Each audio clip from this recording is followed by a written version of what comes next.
Alhamdulillah ala ni'amihi al-zahirah wal batinah qadiman wa hadithan. Asyhadu an la ilaha illallah wahdahu la syarikalah wa asyhadu anna Muhammadan abduhu wa rasuluh allazi la nabiyya ba'da amma ba'du. Hadirin ikhwatul iman rahimakumullah. Insyaallah pada kesempatan kali ini dengan izin dari Allah Subhanahu wa taala kita akan memulai kajian ilmu usul fikih. Kajian ilmu usul fikih yang akan disampaikan pada kesempatan kali ini merupakan ringkasan dari beberapa kitab usul fikih, yang mana utamanya kitab usul fikih yang digunakan pertama itu adalah Mabadi Awaliyah karangan dari Al-Ustadz Abdul Hamid Hakim. Beliau 100% orang Indonesia. Dan yang kedua masih dari karya beliau yaitu As-Sulam.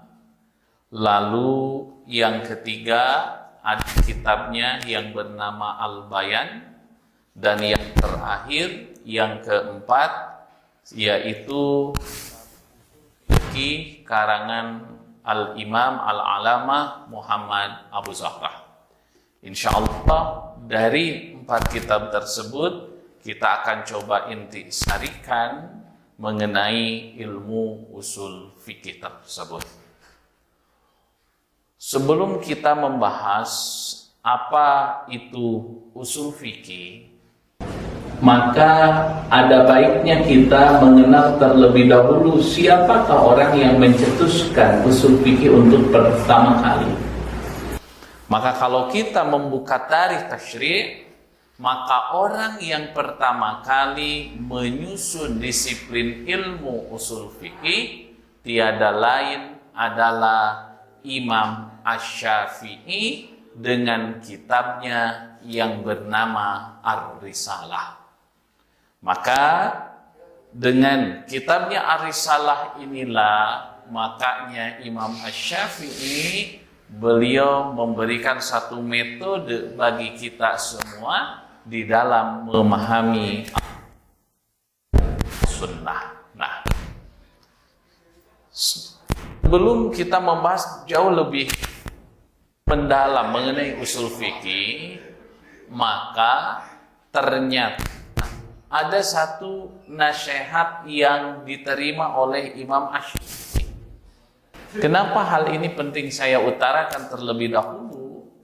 Karena memang untuk mendapatkan ilmu dari Allah, Allah itu kan Tuhan yang maha suci. Berarti satu hal pertama yang harus kita lakukan adalah apa? Yaitu tahali. Kita kosongkan diri kita dari kesalahan-kesalahan dan dosa-dosa. Maka ilmu itu dari Allah, dan Allah tidak akan menerangi orang-orang yang bermaksiat. Makanya at-tahalli qabla tahalli. Nah, setelah kita tahu secara ringkas usul fikih itu ternyata yang pertama kali menyusun adalah Imam Asy-Syafi'i, maka sekarang kita akan coba melanjutkan pembahasan mengenai sebenarnya usul fikih itu apa. Nah, maka para ulama begitu banyak memberikan definisi tentang apa gerangan yang dimaksud dengan usul fikih. Oleh karenanya, mari kita perhatikan keterangan berikut. Nah, usul fikih ini terdiri dari 2 kata. Yang pertama kata usul, dan yang kedua kata fikih. Tersusun dari mudhof dan mudhof ilaih. Nah, usulun ini tiada lain merupakan bentuk jamak taksir yang mufradnya itu adalah al-aslu. Dan para ulama memberikan definisi bahwasanya al-aslu itu tiada lain adalah ma bunia alaihi goiruhu.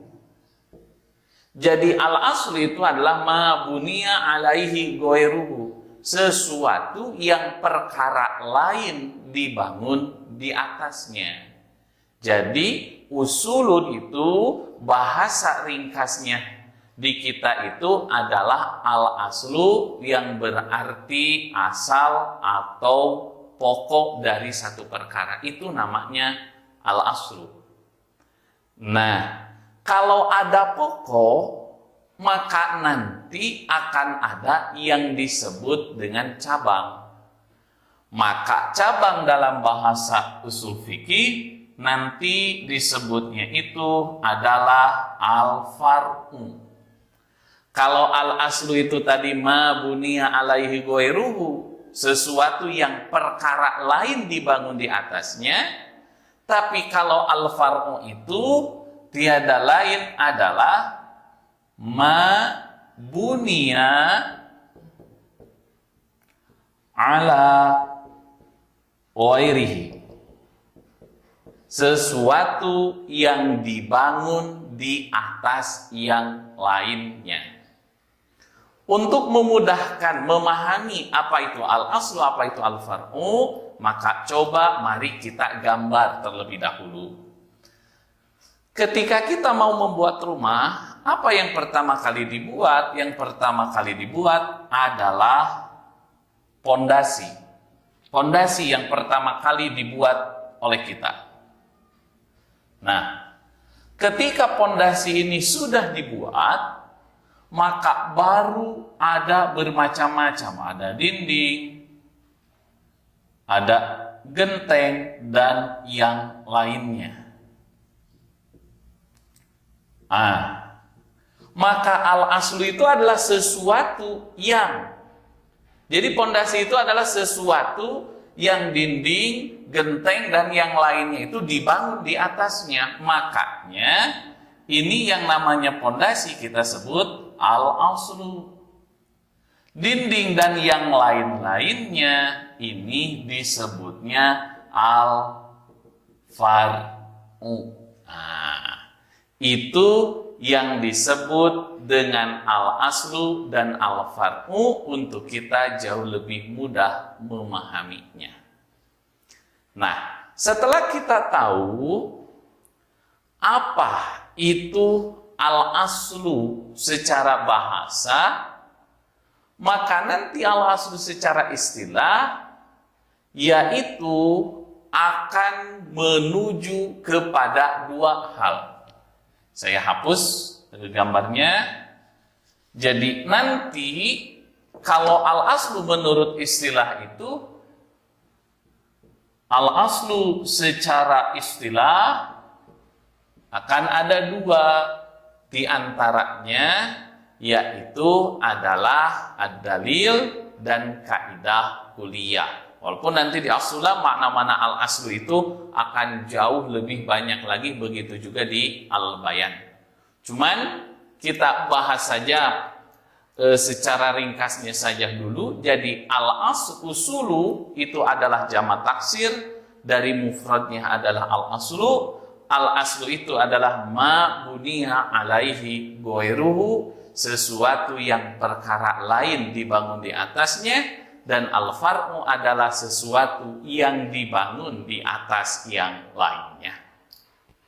Nah, lalu sekarang apa yang dimaksud dengan fikih? Al-aslu kita sudah tahu, sekarang apa yang dimaksud dengan fikih? Fikih secara bahasa adalah al-fahmu. Al-fahmu. Jadi fikih secara bahasa itu artinya paham. Seperti ada ungkapan faqih tu kalamaka, saya mengerti apa yang kamu ucapkan.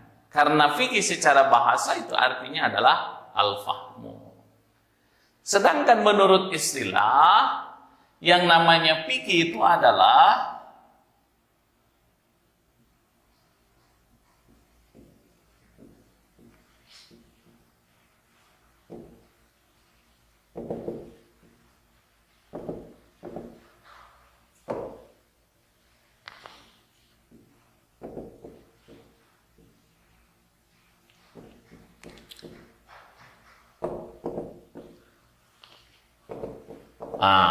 adapun fikih menurut istilah adalah al-ilmu bil ahkami syar'iyyah, yaitu ilmu mengenai hukum-hukum syariat allati tariquhal ijtihad, yang jalannya itu adalah dengan ijtihad.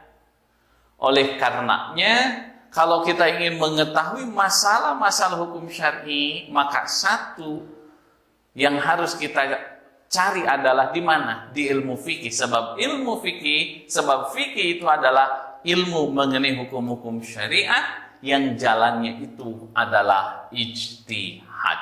Nah, itu definisi dari masing-masing kata. Yang pertama usul, yang kedua adalah fikih. Nah, jadi kalau begitu, apa sebenarnya yang namanya usul fikih? Para ulama memberikan definisi dengan mengatakan usul fikih itu adalah dalilul fikhi ala sabilil ijmal, dalil fikih dengan jalan ijmal, dengan jalan global. Kita tulis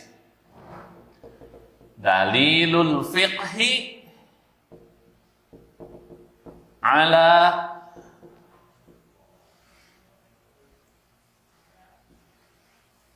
sabilil ijmali. Jadi yang namanya usul fikih itu adalah dalil fikih dengan jalan ijmal, dengan jalan global. Seperti setiap perintah menunjukkan wajib, setiap larangan menunjukkan haram. Jadi kita sudah tahu apa itu arti dari usul fikih. Jadi al-aslunya itu apa, fikihnya itu apa, secara pengertian mandiri masing-masing mufradat, dan kalau digabungkan kita bisa menarik kesimpulan usul fikih itu adalah dalilul fiqhi ala sabilil ijmal, dalil fikih dengan jalan yang global. Baik, kita gambarkan jauh lebih detail lagi dengan ilustrasi agar lebih mudah dipahami sebagaimana berikut. Nah, kita coba ilustrasikan dari mulai fikih, al-aslu, usul fikih, dan fikih itu nanti seperti apa. Makanya biasanya kalau itu ada rumus.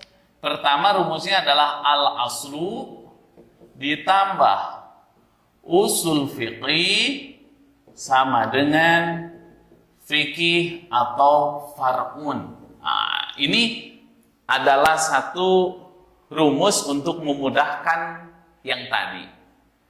Kita ambil contoh, misalkan kita ilustrasikan dulu usul fikih itu seperti apa. Kalau tadi aslun far'un sudah, kita ilustrasikan dulu usul fikih seperti apa.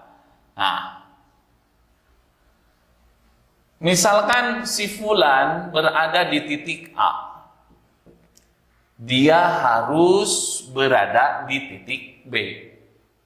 Maka yang harus dilakukan oleh si fulan itu adalah melewati jembatan ini sehingga sampai ke titik B. Maka kalaulah kita anggap, maka usul fikih ini adalah jembatan yang akan menghubungkan titik A kepada titik B. Itu namanya usul fikih. Kalaulah kita langsung pakai rumus itu, berarti titik A itu apa? Kita tulis al-aslu. Yang pokok dalam al-aslu itu apa? Adalah ad-dalil. Yang pokok itu adalah ad-dalil. Misalkan itu Al-Quran dan Sunnah, walaupun nanti makna-maknanya akan lebih banyak lagi. Nah, untuk tahap pemula kita ringkaskan saja. Jadi Misalkan ad-dalil, usul fikih al-aslu tambah usul fikih sama dengan fikih atau far'un.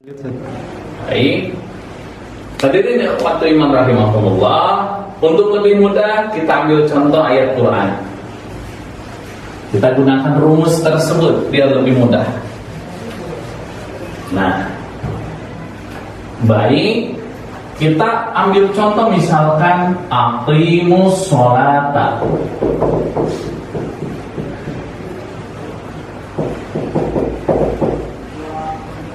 Aqimus sholata artinya adalah dirikanlah oleh kalian sholat. Kita tahu makna al-asl itu salah satunya adalah dari Quran Sunnah. Maka berarti aqimus sholat ini adalah al-aslu. Lalu ditambah usul fikih. Usul fikihnya apa tadi? Setiap perintah wajib, kita mudah. Setiap perintah wajib, misalkan. Ini adalah usul fikih. Nah, aqimus sholata, dirikanlah sholat. Di sini apakah ada perintah? Oh jelas ada. Perintah apa? Perintah untuk sholat. Kata usul fikih, setiap perintah itu wajib. Maka apabila ayat Quran ini diproses menggunakan usul fikih, lahirlah istinbat hukum, lahirlah yang disebut dengan fikih. Apa fikihnya? Yaitu sholat itu wajib. Nanti di kaidah selanjutnya adalah kecuali ada dalil yang menentangnya, sholat itu wajib. Maka ini disebut dengan fikih atau far'un. Jadi oleh karenanya gambaran keseluruhannya adalah al-aslu ditambah usul fikih sama dengan fikih atau far'un. Aqimus shalah ditambah usul fikih setiap perintah wajib, berarti kesimpulannya adalah sholat itu wajib. Seperti itu gambaran secara keseluruhan untuk memudahkan apa itu makna usul fikih dan apa itu makna fikih. Nah, lalu apa materi bahasa usul fikih itu, kemana nanti mengkerucutnya? Bahasa usul fikih itu sebenarnya sederhana.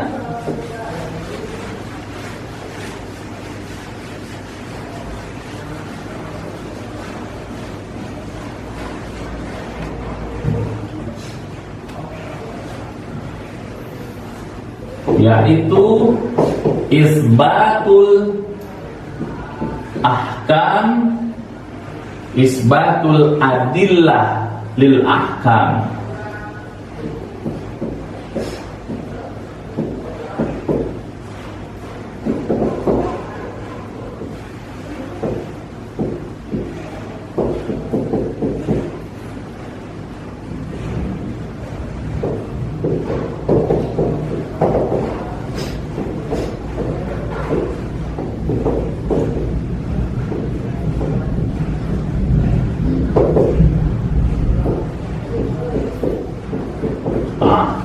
Jadi materi bahasa usul fikih ini akan kembali kepada dua hal yang sederhana ini. Apa? Isbatul adillah lil ahkam, menempatkan dalil-dalil untuk hukum, wasubutul ahkam bil adillah, dan menetapkan hukum dengan dalil.